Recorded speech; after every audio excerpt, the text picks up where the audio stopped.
brother gets killed at the very beginning. I believe his brother is Franco, the one who ends up in the elevator with the "Now I have a machine gun" graffitied across his sweatshirt.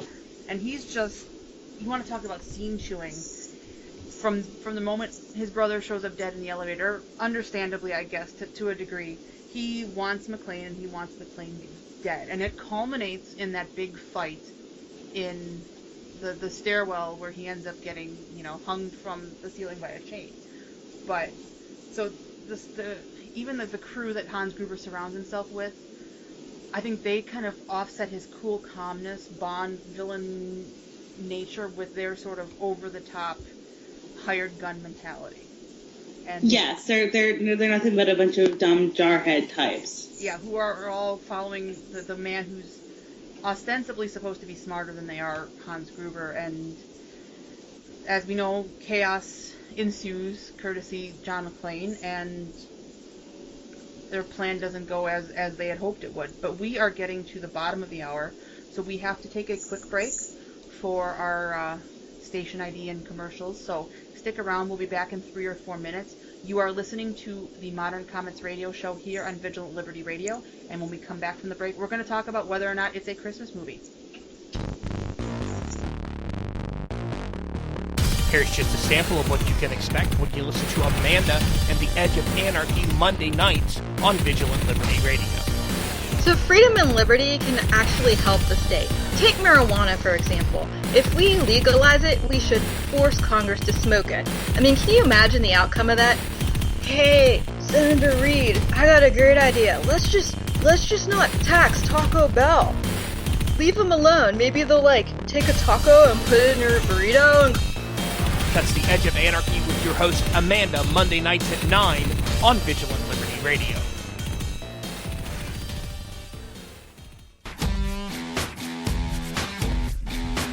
My name is Dustin Hoyt from America Our Way, and you can hear me and lots of great other original shows right here on Vigilant Liberty Radio.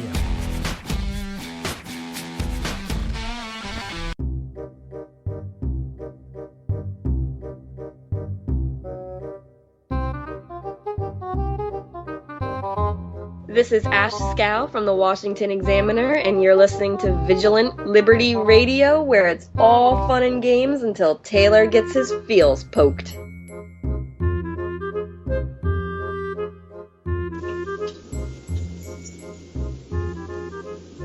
Okay, thank you for sticking around during the break. We are back to Modern Comments Radio here on Vigilant Liberty Radio. I am with my guests, Rachel Veronica and Tyler Durden, and we are talking about Die Hard. And now we are going to get into the heart and soul of this debate, which is whether or not Die Hard is a Christmas movie. So what I'm going to do is I am going to give both of you about a minute, and I'm going to start with Tyler, and you're going to give your argument as to why it is or is not, and Tyler, you are the it is not a Christmas movie debate. So Tyler, go ahead.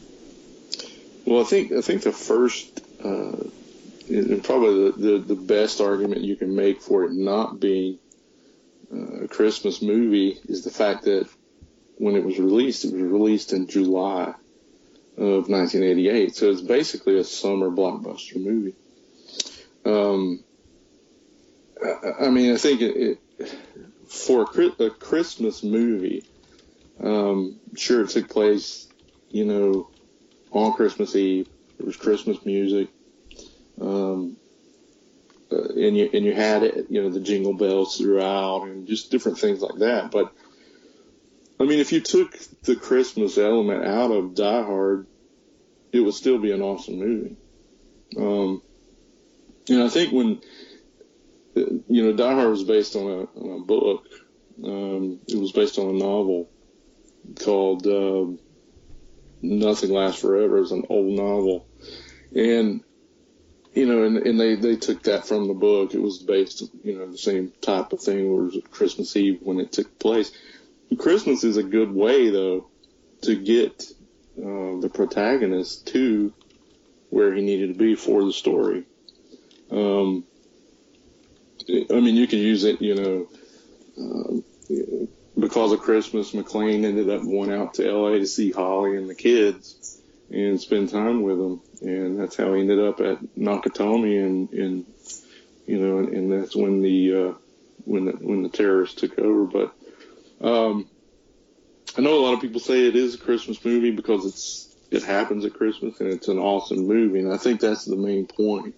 That if it were a Christmas movie, it would be the most awesome Christmas movie ever. But I mean, I respectfully have to say that it's not. Okay. Rachel, Tyler's had about his minute. I'm going to give you your minute now, a little bit more to talk about why you think it is a Christmas movie. Well, Tyler, I appreciate that, but I'm going to disrespectfully disagree with you. Come on, it's a Christmas movie. It happens to be action. The main reason he's going there is because it's Christmas. He's going there to be with his family. He's going to be at the Christmas party with the company. If Grouper had not been there at Nakatomi, then it would have been about family. It would have been about Christmas. He has, the stuffed animal, was it a big bear he had for the daughter? He's going there to make amends because it's that time of year. It's the season to do right by people. And that's mainly why that's why I'm sticking to my guns here, that it is most definitely a Christmas movie. Well, okay, I am pro that it is a Christmas movie, and I've got a couple of reasons why, and we can hash these out as we talk. Is Miracle on 34th Street a Christmas movie, yes or no? Tyler? Yes. Rachel? Yes. Okay. When was Miracle on 34th Street released? Way before 19. I don't remember. Not year-wise. Give me a month. Summer. Close. Spring. May 2nd. So. Well, that's just crazy. That's just retarded. And It's a Wonderful Life. I don't think It's a Wonderful Life is a Christmas movie either, but It's a Wonderful Life, most definitely a Christmas movie, but It's a Wonderful Life has a very interesting story behind it as well, though. Yeah, and that failed tremendously in the theaters. It was left on the back shelf somewhere, and they there was a network that needed to fill some extra time, so they brought it out and they played it. And because no one had the rights to it, because it had just been left on the shelf for a long time, it was one of those, it was a sleeper hit because it was on the shelf for years. Mm-hmm. No one had the rights to it, and so they just started using it to fill dead air. Well, see, and unlike Die Hard, which he is there because of Christmas, he has Christmas gifts, it is the Christmas party, they are celebrating Christmas. They don't even get to Christmas in It's a Wonderful Life until, like, the very end. It's more about him. I mean, it's a great movie, don't get me wrong. And I think, as far as the Christmas canon goes, It's a Wonderful Life should be considered a Christmas movie, even though it's not technically about Christmas. And the same thing could be said for Home Alone. It's not about Christmas. And I have to give a shout-out to Cranky T-Rex, who's a VLR regular, who I'm going to put the link up in the show post. Also did a piece on why Die Hard is a Christmas movie, who makes some of the points that I'm making too, because he and I are kind of on the same wavelength as far as this goes. But Home Alone technically isn't about Christmas. It takes place during the Christmas season, but it's about the family going to France and leaving behind this kid who, at the beginning of the movie, I'm of two minds, because he is kind of a pain in the rear end. But his family is a bunch of jerks. And really, like, his uncle is an asshole. And I apologize for the language, but he really is at the beginning of Home Alone. And there's no... They're all jerks. Like, it's really bad. Yeah. So, Die Hard, it came out in July, and it was, meant to be a summer blockbuster, but it's about Christmas. Like, that's the whole impetus for him going there. And I don't know if, given the backstory of the characters, it would work as well, because if their marriage was on the outs, and that's part of the plot of Die Hard, I don't see any other reason why, like, he would have the impetus to go out there, except for it's Christmas. And what other holiday is really gonna pull him out there to be with his family when they're going through all these conflicts in their marriage. You know, not Thanksgiving maybe. But yeah, that's kind of what I was saying. Like Christmas, you know, to me, they use that as a tool, you know, to get him there, you know, because like you're saying, I don't think any other reason really he would come out there. He'd still be in New York. You know, I think Christmas is probably the only reason that he would go out there. And so yeah, I mean, I think honestly, just you know, technically, when you look at Christmas movies, just I guess it has a lot to do with the way that the industry does things now. You know, they always release the Christmas movies in November or December. Yes. Had Die Hard been released in November, oh yeah, I would have been like Christmas movie all the way. You know, I mean, that's kind of where I'm at with it, just because of the release date mainly. So your big hang-up is the release date. Yeah, I mean, for me, yeah, the big hang-up on that is the release date, honestly. You know, it is funny how they do it with the release dates and how things have changed so much. And I know for a while there, you know, even 10, 15 years ago when they started with the DVDs, how long it took for them for movies to come out on DVD. It's much quicker now. Yeah. It has little to do with the turnaround time of creating the DVDs, more so has to do with keeping the movie in the theater longer to make more money off of it. You know, but I remember I worked for Hollywood Video, and I worked for Blockbuster. I remember Hollywood Video, yeah. Both of which no longer exist. Yeah. The only video store that actually exists, I know because when I visited Mary Chastain out in Oklahoma, they have Family Video, and I'm quite impressed with that company. I see, and they have one here, and it's not far from where I live, and I drive by it quite a bit because it's on our way to my parents' house. And I've never actually gone in there, and I might have to because I'm actually amazed that there is still a brick and mortar video store that isn't like adult. You know why? Videos. You know why? Why? Why? Because their business model is just absolutely genius. They're not just a brick and mortar video store. They own property. They build lots.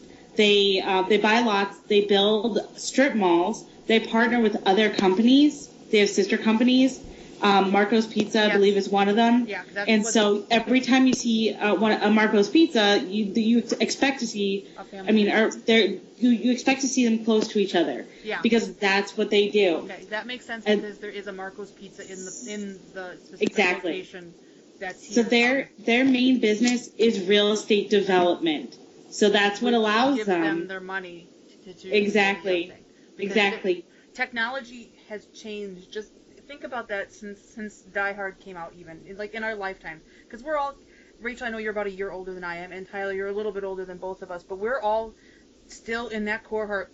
We can remember, like I can remember how things used to be, and I'm using the radio. Spending an hour in the video store arguing over what you wanted to watch. You know, going to Blockbuster, going to Planet Video, going to Hollywood Video, and renting a movie, renting a video game. You know, when movies came out, and when I was 15, that was my big thing too. Like going to see movies by myself. Like that was my thing for a long time. I wanted to be a screenwriter and do stuff in the movies. So I would go to movies, and I saw some horrible movies when I was a kid. Honestly, hand to heaven, I saw Waterworld in the theater, and that's like 3 hours of my life that I will never get back. Like. That's how I feel about Napoleon Dynamite. I went to see everything and anything that I could go and get my hands on, and now obviously having kids and a family, it's a once in a while thing where I go because I have obligations and bills to pay, but that was like my thing, and you know, it took forever for you to get a movie out on video. That was even before DVD, and now, you know, I have satellite, so movies come out on streaming for my satellite before they come out on Netflix, before they come out on DVD. So everything is just so instant now, and it changes how we consume things. And I wouldn't know what to do without Netflix and Vudu. Absolutely. That's just awesome. You know? And I think we're slowly, like, I'm in that area where